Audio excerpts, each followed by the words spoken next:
at gaano kabuti ang Ghafurur Rahim, right? Sabi ng Allah subhanahu wa ta'ala, وَمَنْ تَابَ وَآمَنَ وَعَمِلَ عَمَلًا صَالِحًا فَأُولَٰئِكَ يُبَدِّلُ لَهُ سَيِّئَاتِهِمُ الْحَسَنَاتِ. Subhanallah.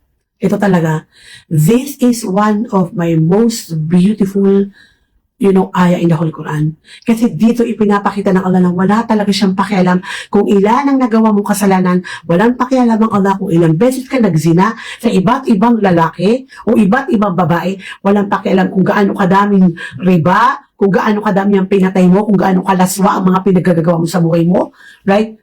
As long as, first, magkatawba ka. Yung puso mo, genuinely, you want to go back to Allah. You acknowledge na nagkamali ka. Tinanggap mo, Ya Allah, nagkasala ko. Ya Allah, ang dami ng kasalanan ko. Ya Allah, hindi ko kayang bilangin ng kasalanan ko.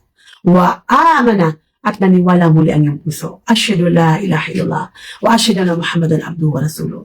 Ano pa kaya kung sabihin mo yung Allahumma inni asbahtu, Ya Allah, wa ushiduka wa ushidu hamalati arshik wa malaikatika wa jami'il khalqika bi'annaka anta Allah la ilaha illa anta anna Muhammadan abduhu wa rasuluh. Right? Ya Allah, itong araw na to, itong umaga na to, ako ay sumasaksi at saksihan mo at saksihan ng mga malaikat mo at lahat ng mga nilikha mo na ako ay sumasaksi na walang karapat-dapat na sambahin maliban sa iyo at si Muhammad sallallahu alaihi wasallam ang huling sugo. Or simple, asyhadu la ilaha illallah wa asyhadu anna Muhammadan rasulullah.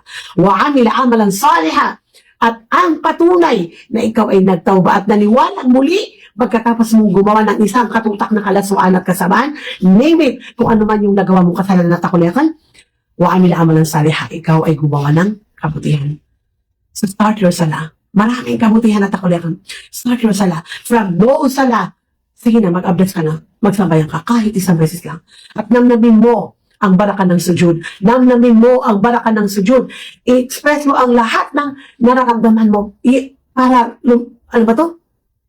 Magkaroon na ng liwanag ang napakabigat na puso. Mula sa matinding pagsisisi, mula sa matinding kalungkutan, dahil marami kang nagawang kasalanan at ina yung pinagbabayaran mo ang mga kasalanan ito, express everything, complain everything to sujud. I-cry mo yan at takuliakan.